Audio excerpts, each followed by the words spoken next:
এবছরে প্রচুর পরিমাণে আম ধরেছে। প্রত্যেকটা গাছে যেন পাতা চেয়ে আম বেশি ধরেছে।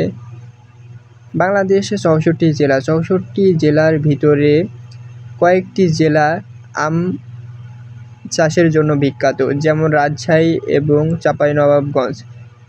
এই দুইটা জেলা আম চাষের জন্য খুবই বিখ্যাত এবং আমাদের জেলাও কিন্তু কম নয়। আমাদের জেলাও কিন্তু প্রচুর পরিমাণে আম উৎপাদন করা হয়। অনেক জেলায় অনেক ধরনের আম উৎপাদন করা হয়, যেমন হাইব্রিড এবং দেশি প্রজাতির আম চাষ করা হয়।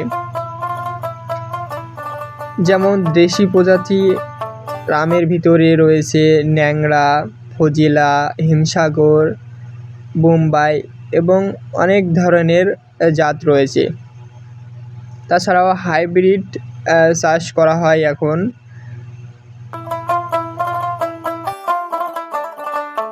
তো আজ আমি যে আমটি আপনাদেরকে দেখানোর চেষ্টা করছি সেটি হলো ন্যাংরা আম।